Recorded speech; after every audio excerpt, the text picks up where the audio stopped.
The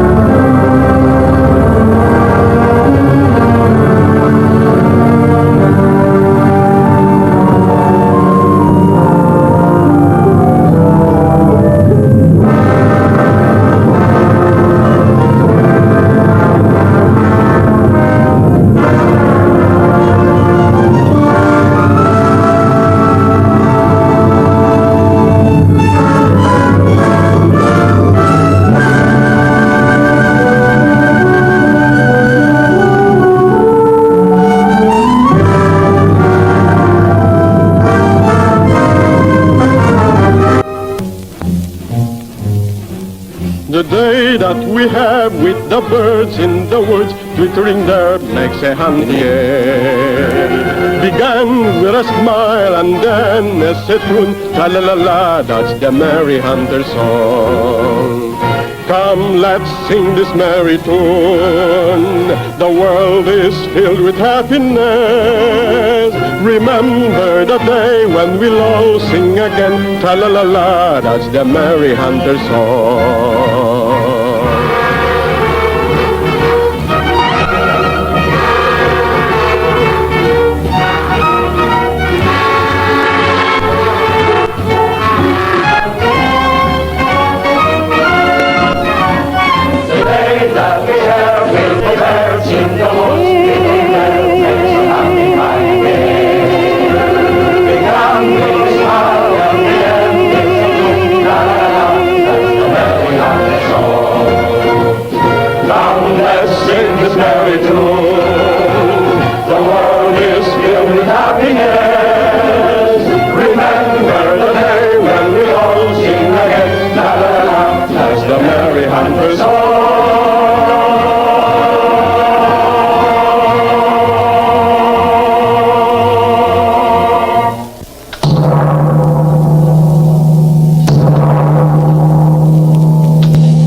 My beloved people, I have asked you to appear before me to announce to you two important news.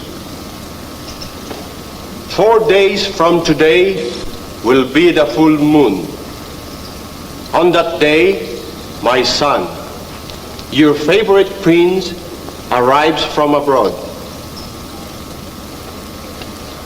If you wish to render him homage of any kind, I willingly give my consent. That's no problem at all, Prince Bulina. We can get rid of anyone who stands in your way. But I want this done in the quickest and cleanest possible way. That's even easier. But remember the Yupai. I want no clues left. There won't be any. You have somebody you can trust implicitly? A trusted friend, perhaps? Frankly, Prince Bulina, I have no friends. But I know somebody who can help me. You mean somebody you can trust, the Yupai? Yeah. A man called Laniti. Laniti?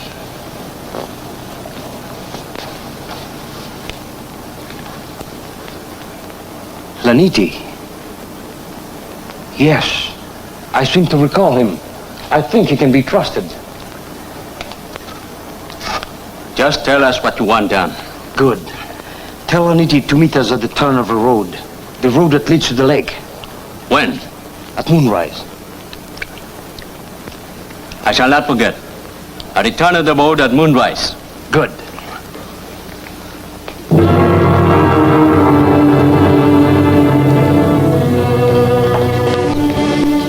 Well, aren't you going to ask me to come in? Why, of course. This is an unusual honor, Princess Mayroon. Please come in.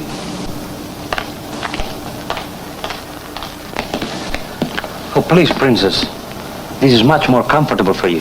Thank you.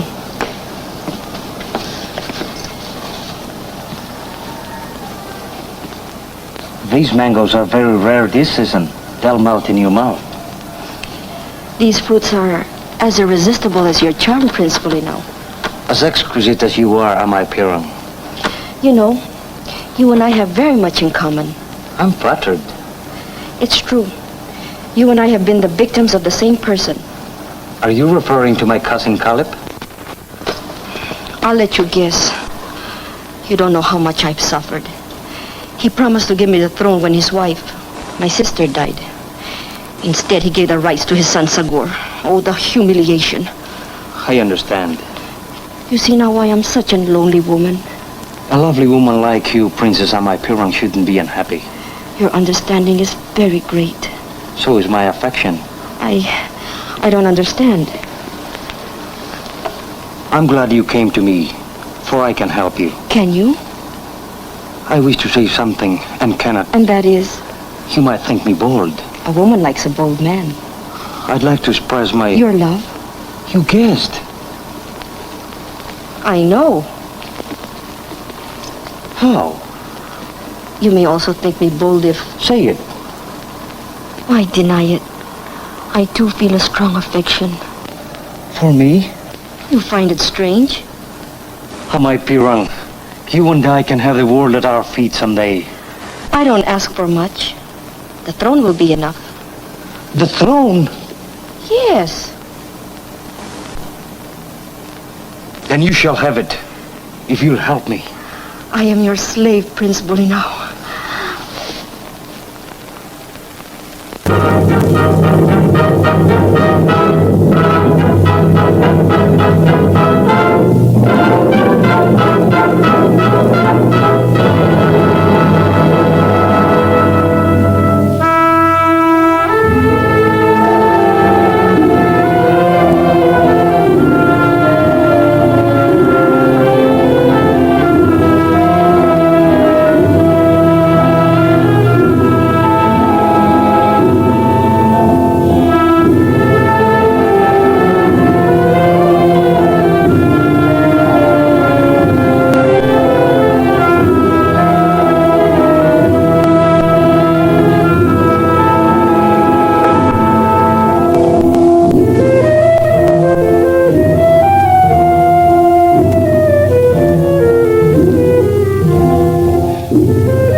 Before you, my beloved son, are the people who will someday be your subjects. Learn to love them as you love your own father. Also remember that the master is not above his servant. I give you my most solemn word, Father, that I will follow your advice to the letter. Let's beseech Allah, you brave followers of Sultan Caleb, that his young and handsome son, Prince Sigore, shall inherit the generosity and courage of his father, who is so dearly beloved to us.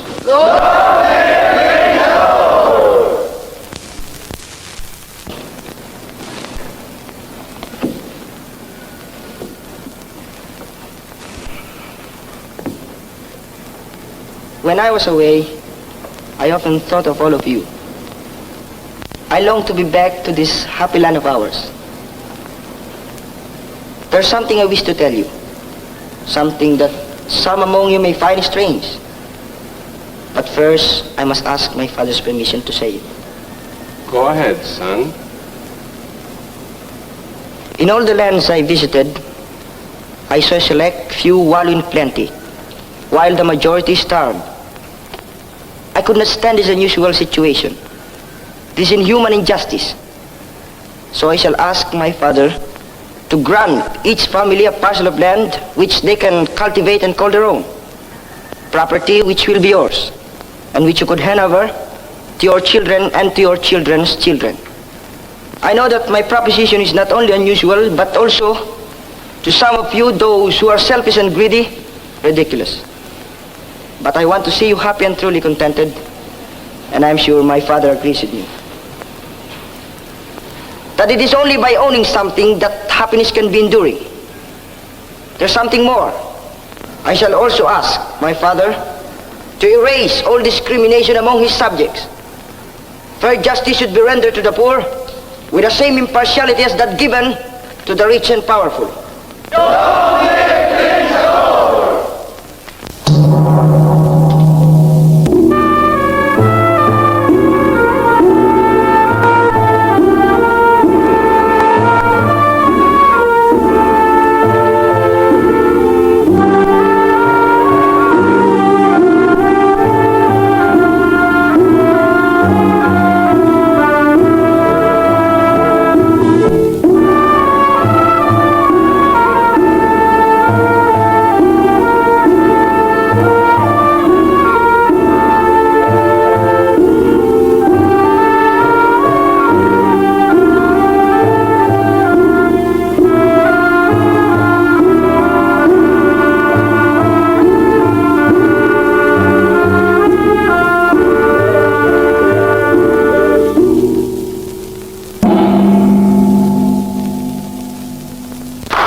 Suppose you leave me now and proceed to the palace. The whistle I just heard, they're so beautiful. They inspire me to write a poem. Go now. You write poems? Leave me now, Masukol. But the Sultan will then leave you here alone. What will he say? Just go. Since you are my master, I will go.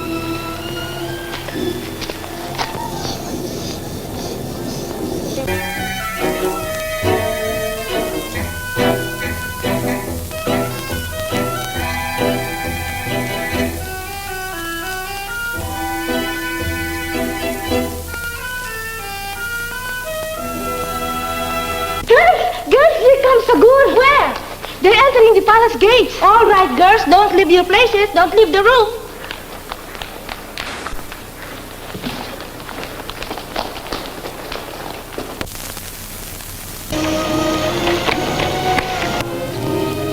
Good morning, Your Highness. I see you're looking very healthy. What does Your Highness mean? Masukol said you were seriously ill. In fact, he implied you were dying. Oh, but... May I come in? Oh, no, Your Highness. Aren't you being rather rude? Yes. No, I mean, Your Highness, forgive me, but no male visitors are allowed in here. Even I? The prince? No, not even the prince. But certainly, the Sultan and the Air Prince, nothing is forbidden to them in this island, since it belongs to them. That's very true, Your Highness. And yet neither you nor the Sultan can come in. I won't insist them.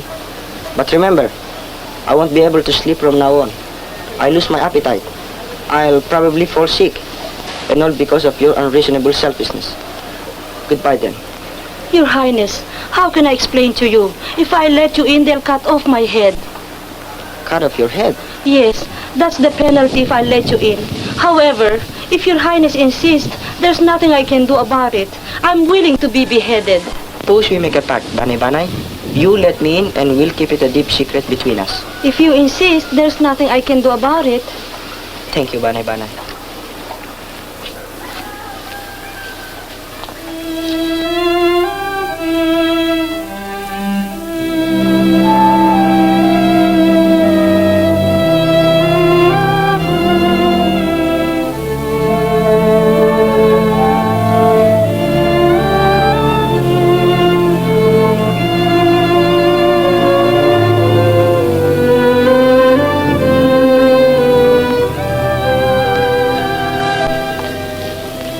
This is beautiful beyond words. Thank you, Your Highness. Banay-Banay, since we understand each other so well, you may call me by my name, Sigore, and I look upon you as my second mother. When your mother died, I took care of you, Sigore. Is that so? And now, may I see the girls? Yes, right away, Your Highness.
Prince Sigore here? This is hardly the place to look for him. I heard his voice. The prince is not here. But I'm sure I heard his voice. Why don't you come in and see for yourself in case you've forgotten, Masukol? May I remind you that any male caught in this place will be beheaded? If you don't mind losing your head, then please come in. I almost forgot about the dreadful penalty. Well, I won't go in. But that doesn't mean I believe you. Are you implying that I'm a liar? I didn't exactly say that. You were about to say it, weren't you? If you don't leave right now, I shall scream and call the guards and say that you're robbing this place. Bunny, don't do it. I'll go, and I'll go right now.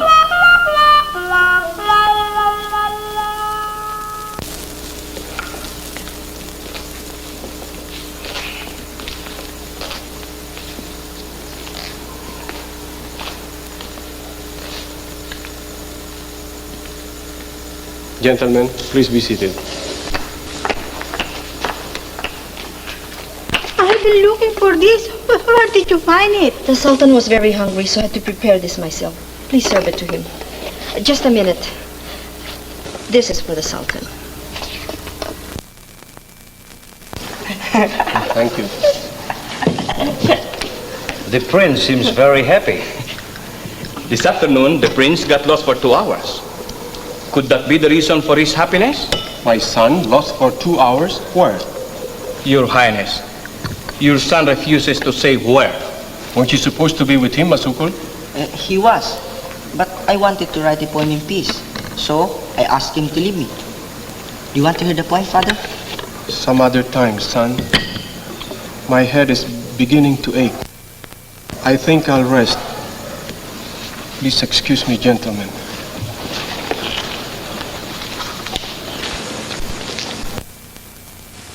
You see what you did, Masukol? Father has a headache now. But Prince, my words were hardly serious enough to give him a headache.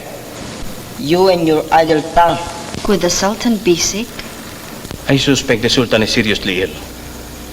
Can the doctor say the reason for his sudden illness? Doctors make mistakes sometimes. Jack, be careful. Be careful. This parrot is getting on my nerve. I should like to throw him to the crocodile. What my father needs is some exercise. He hasn't exercised for some time. Let's invite him to go horse riding. That will do him good.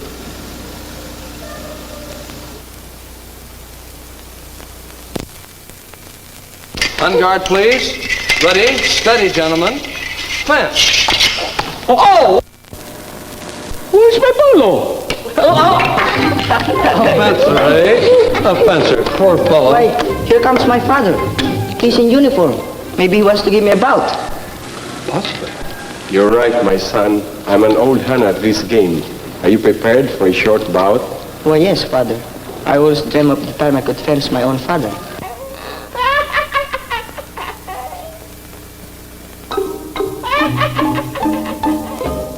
On guard. Ready, fence.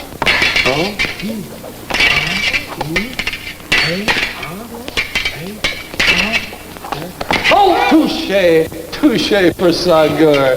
Touche for Sigore, Sultan. You think I'm progressing, Father? Certainly. It pleases me tremendously, my son. You are a fine fencer. But right now I would like to try my hand with Bulinaw.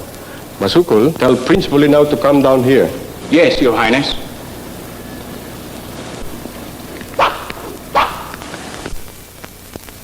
Don't drink that! Don't! Oh, that isn't for you. They want you downstairs. What do they want? Sultan Khalid wants you to practice fencing with him. Next time, be more careful how you prepare these drinks. I almost got poisoned. Drinking, drinking. Why don't you kill that parrot?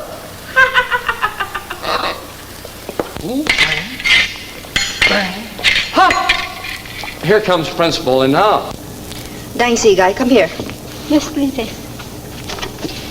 Take this tray to them Where? downstairs in the fencing hall. Ready? Fence!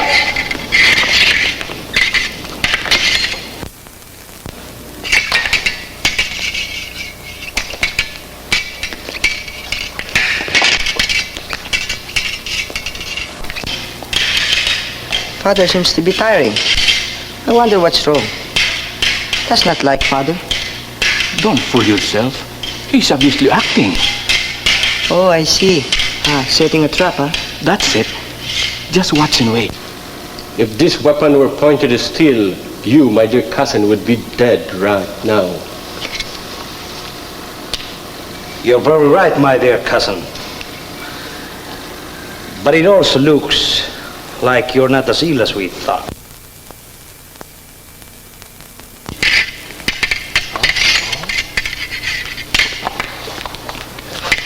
Hold, gentlemen, your refreshments.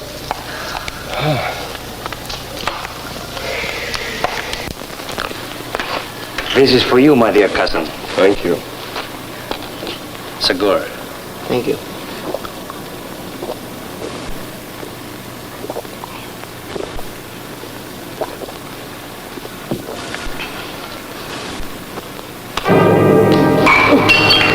Bayan, Sigore!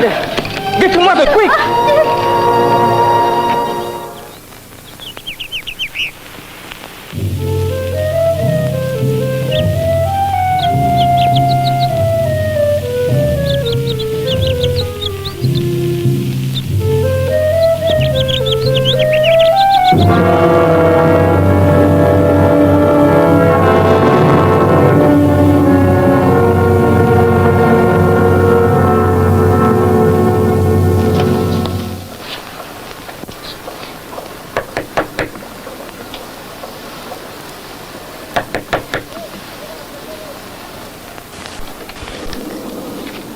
How do you do, Your Highness? Banay, this flower's for you. Oh, thank you, Your Highness. Come in.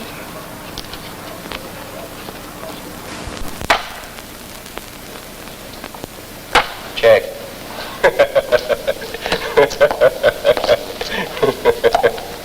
Who's beating who? I'm always beaten if you must know. No one can lick the Sultan easily, it seems. Of course not. These ways of the French are strong in many. Well, I'll see how clever my cousin really is.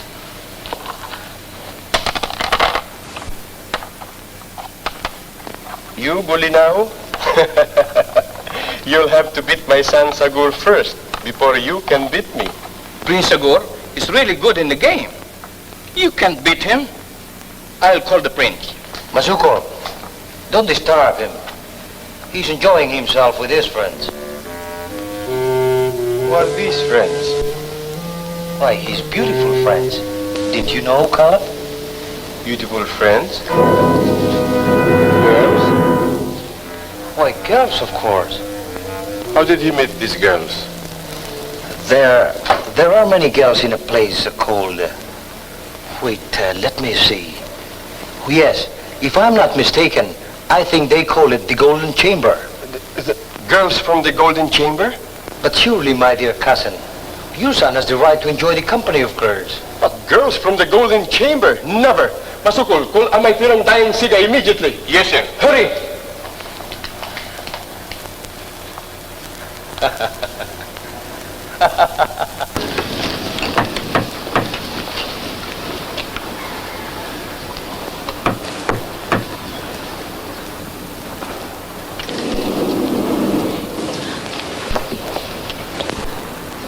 Banay, let us in. Most Honorable Sultan, much as I wish to, I cannot do so, Your Highness.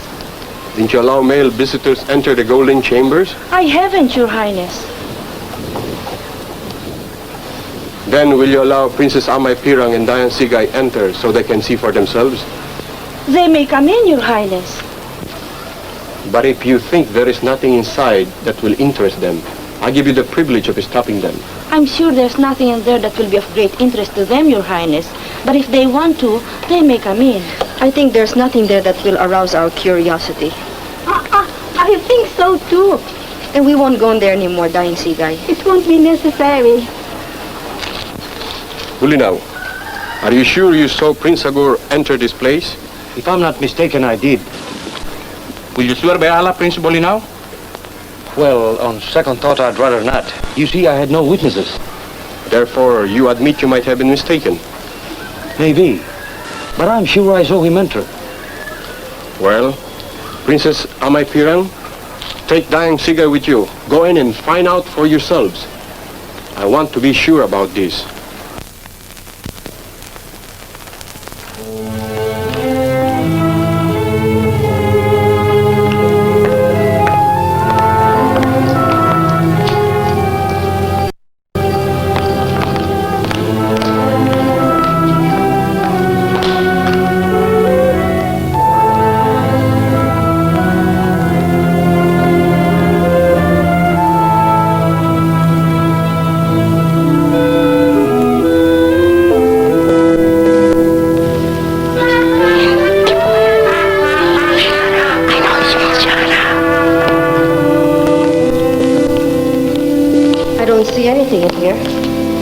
I think we better go to the girls' chambers.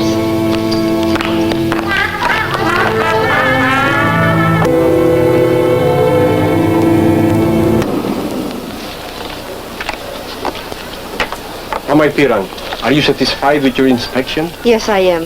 Banay-banay can be trusted. Oh, thank you. Thank you. They're gone. Let the prince out. I thought my own son would disobey my own orders. If you had found him there, what punishment would you have given him, Your Highness? I would have exiled him in a lonely island until he became of age. Your own son? Justice begins at home, Masukol.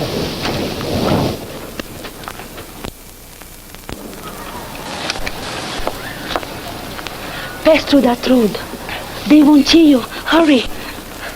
Thank you, Banay-banay.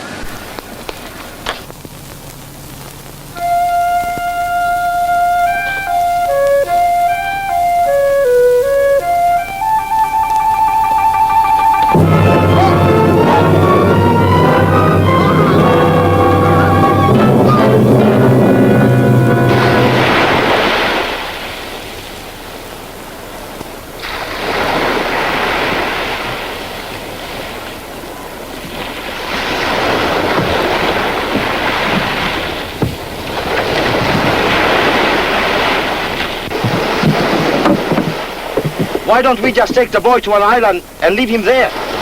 Are you crazy? Did you know this boy is a good swimmer? Suppose he swims his way back. Prince Bulina will punish us. Would you rather see the shark eat a boy to us? What a cruel punishment for a boy who has done nothing wrong. Orders are orders. Besides, I want money and I want to become it too. Have you no feelings? How can you? Now look here. You want to go through with this or no? I have no way of getting out of this. Then let's go.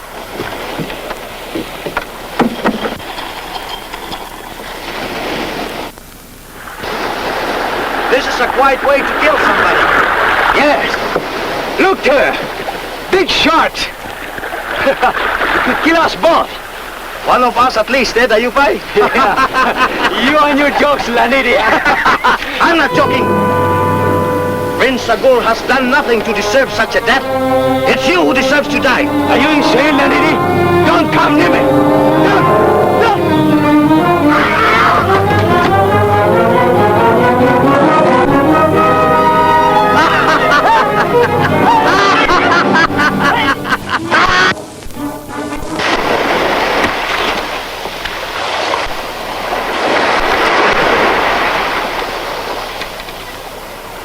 Where are we? In Durian Island, Your Highness. You need not fear, you're safe now. Who are you? Your humble servant, Your Highness. I remember you were too. My companion lies in the belly of the sharks now. Why have you taken me here? I shall explain that later, Your Highness. Please come with me. I think you're right. I need a long rest. Your Highness, Yes? please forgive this sudden intrusion. But Prince Sigore, What about Sigure? I fear he has met with some calamity. Aren't you supposed to be with him all the time? Yes, it's true, Your Highness. But sometimes the young prince manages to elude my company. Today, I have lost track of him completely. And I can't find him. Well, you're very stupid, Masukul, to leave the prince alone. Last night I dreamt... What about? Last night I dreamt that my son died. Died? Prince Sigore? Oh. Banish your fears, Caleb. Amay Pirang has only fainted. Call out the guards! Look for my son! If you let me take charge of the search. Prince Bulinao, I entrust you with full powers to conduct the search. My son must be found. I'll take care of him. Councilors, get all the men ready to search for Prince Sigore.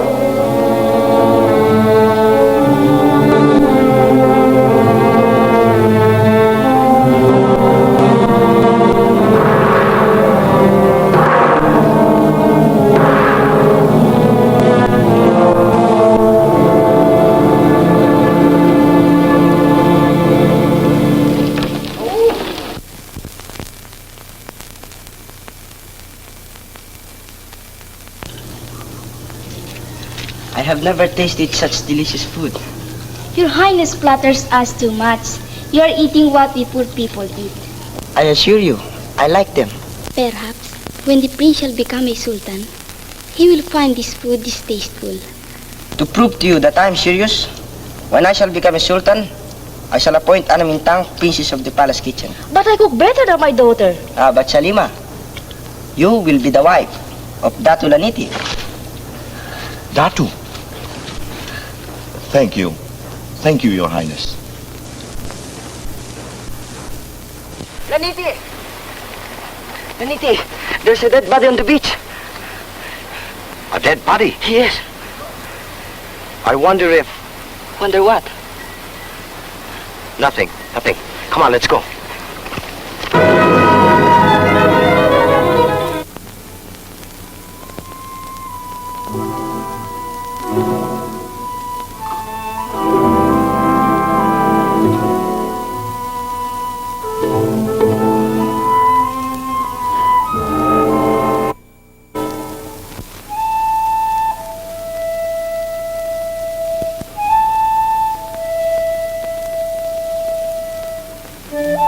Prince Bulinaw.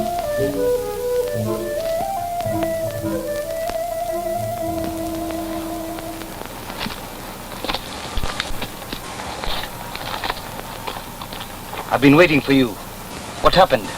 Your Highness, I have something to tell you. Over here.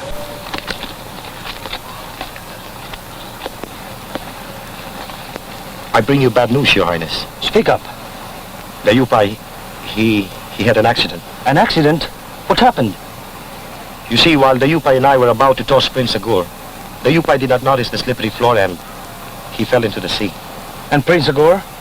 Both were eaten by the white sharks. Well done. Well done. Thank you, Your Highness.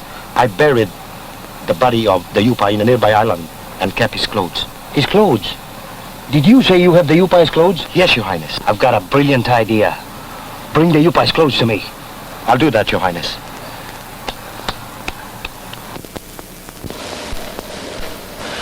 Is that true? Yes, my dear cousin. These bloody clothes belong to the Yupai.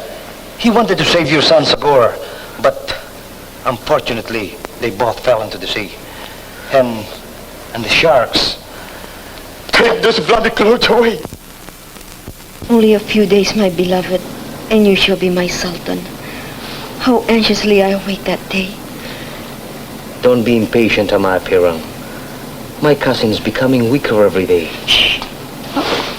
Here's the water, princess.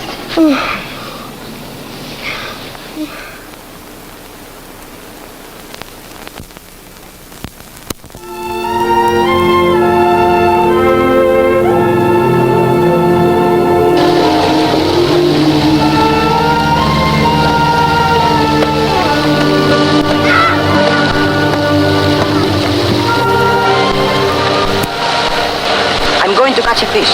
How are you going to catch it? With my bare hands. You'll see.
You all right, Sigore? Of course I'm all right. That's the boy. Come on, let's go.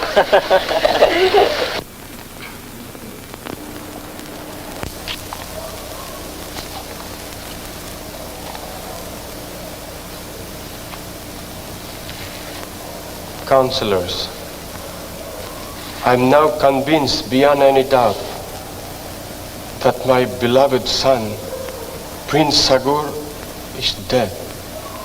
Sick and no longer able to shoulder the burdens of responsibility, I hereby place upon my cousin, Prince Bulinao's hands, the reins of my government.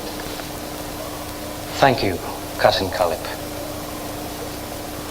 Gentlemen, with all humility, I accept the responsibilities which my beloved cousin, the Honorable Sultan, has bestowed on me. And so, I promise to perform the heavy and delicate task ahead of me with great care and diligence.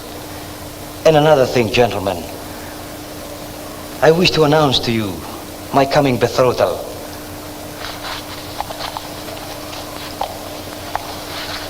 With the Princess Mayroon. If my cousin will allow me, I should like to ask your permission if I could hold both my taking of power and my marriage to the princess on the same day. I hereby grant the request of our new Sultan. No!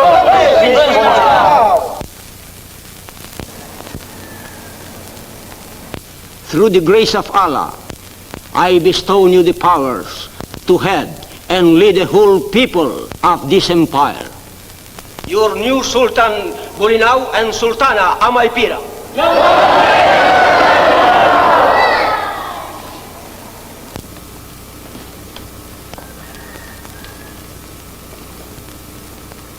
Our Honorable Sultan Caleb is not here with us. He lies in his room, seriously ill with a strange malady.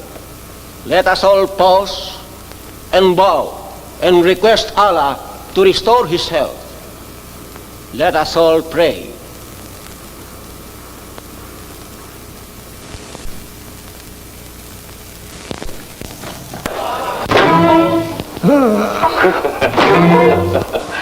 Speak, you rat! Your dear Prince Sigore is dead, eaten by the white sharks. Something. You paid for your enormous crimes. You murderer! Oh, yeah?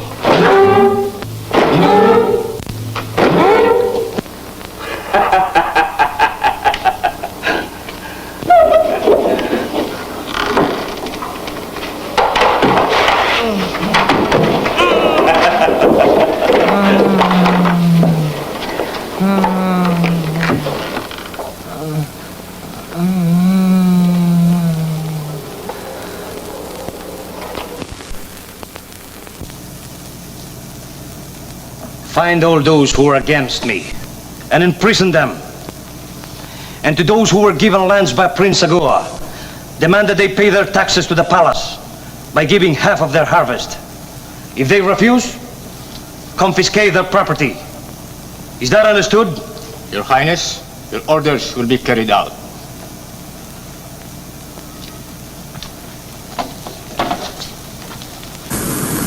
The orders of our new Sultan are to be strictly followed.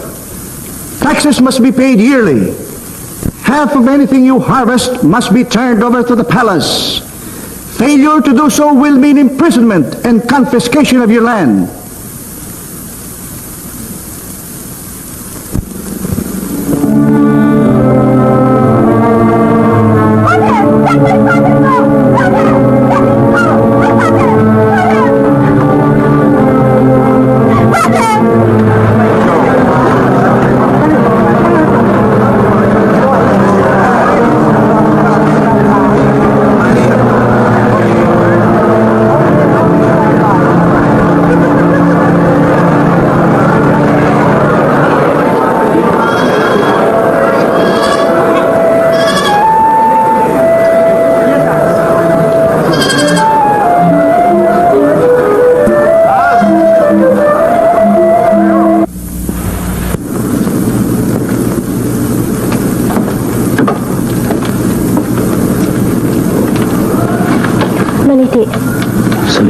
Sigore's been waiting for you. Is he asleep?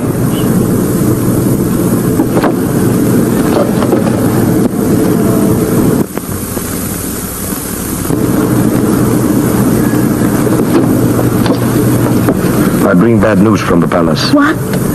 Datu Masukul has been imprisoned by Sultan Bolinao. Oh, Allah have mercy on us. Why?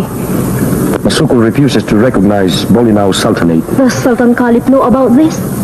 No, he doesn't. He's been seriously ill. And every day, people are being sent to prison.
And look, our winters are full to the brim with rice and fruit.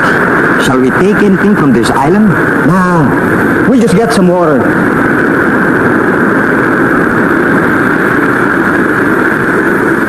There's nothing in this deserted island. Let's get going. Let's go, man. You two stay there. Okay.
What has happened to Sigore? He has never come home this late. Look for him, Langiti. I'm afraid something has happened to him. I will.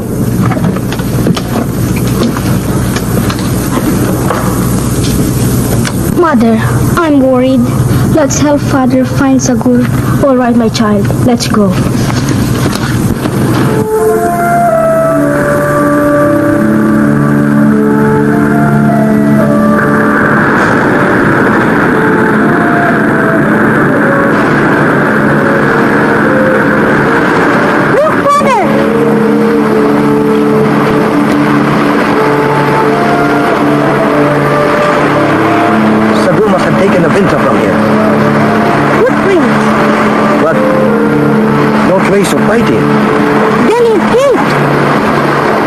Looks that way, child. But why should he want to escape? Perhaps he heard our conversation last night. He must have gone to the palace. The palace? Then his life is in danger. Bolinao's men are all around the palace. Let's go after him, Father. You too, Analinka. He will need us both.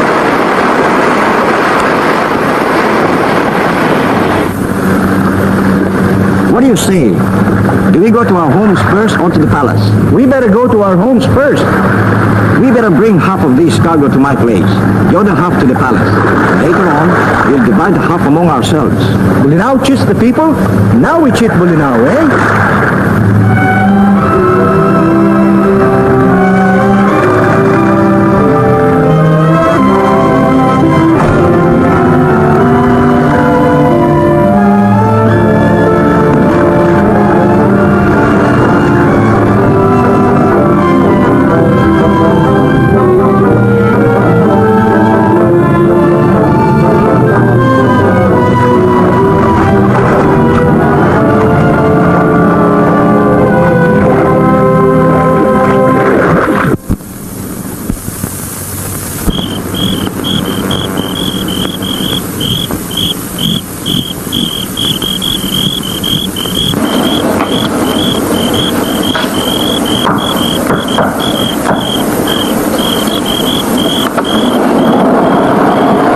Panay. Sigore!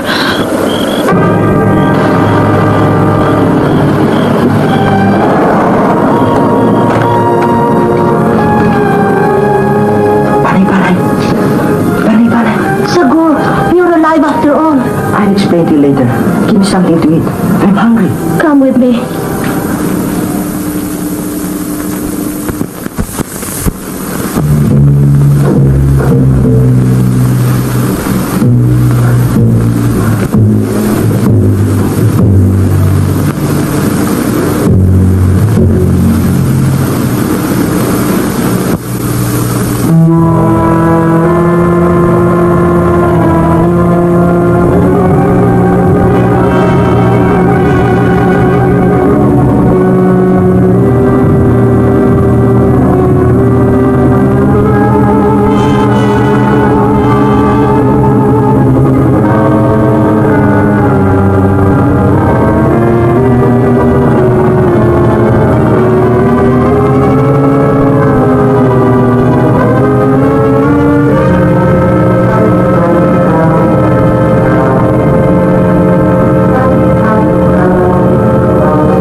I'm Sigore.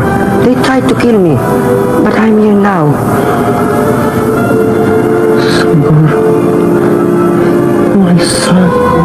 Father, I missed you, son.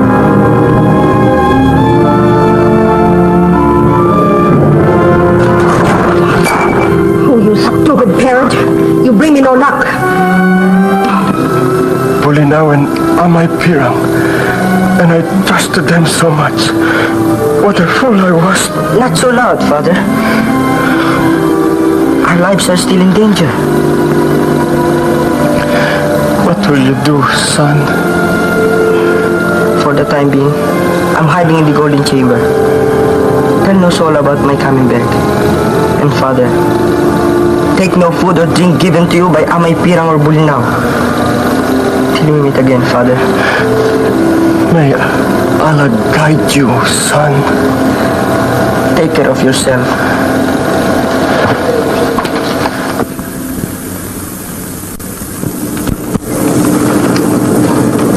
Amay Pirang.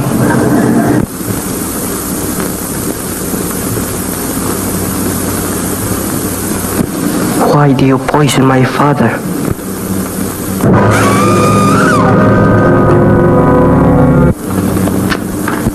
Amay Pirang. And now, Prince Sigore is here. Yes, my people, I'm back.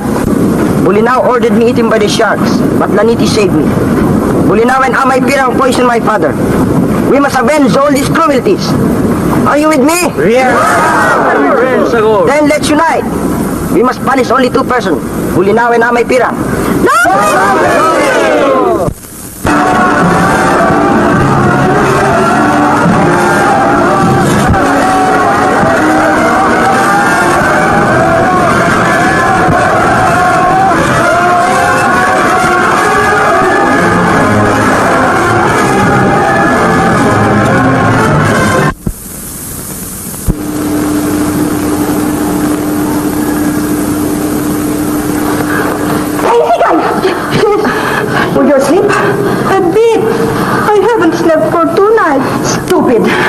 not to sleep. But I'm so tired.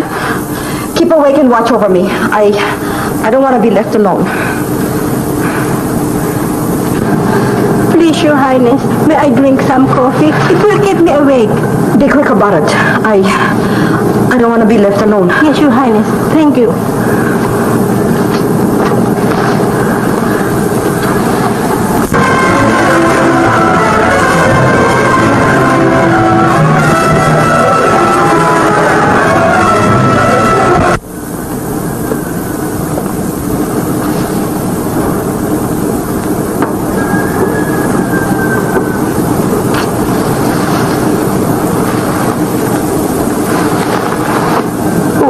Who are you? May pirang. Why haven't you left the palace yet?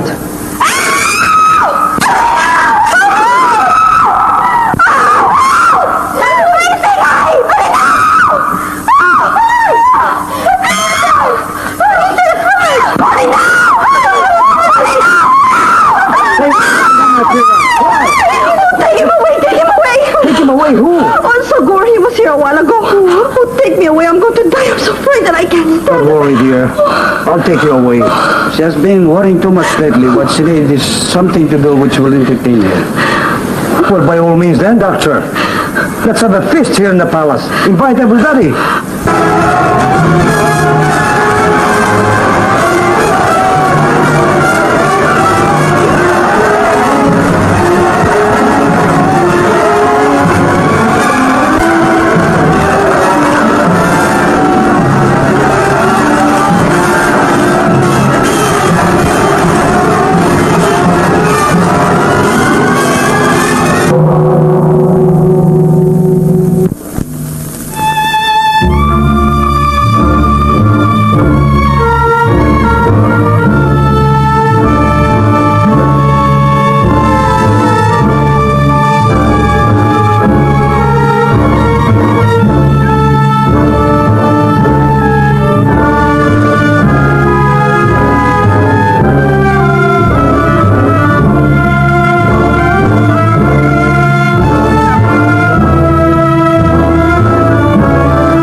For the treachery you have committed against the ruler of this empire, I banish you to the island of Durian until such a time when I deem it wise for you to return.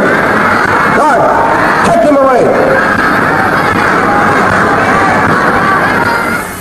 Magical moonlight, beautiful stars in heaven.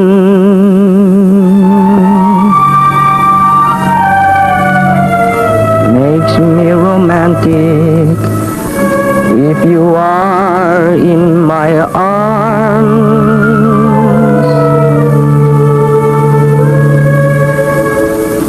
Don't blame the moonlight, don't blame the stars in heaven,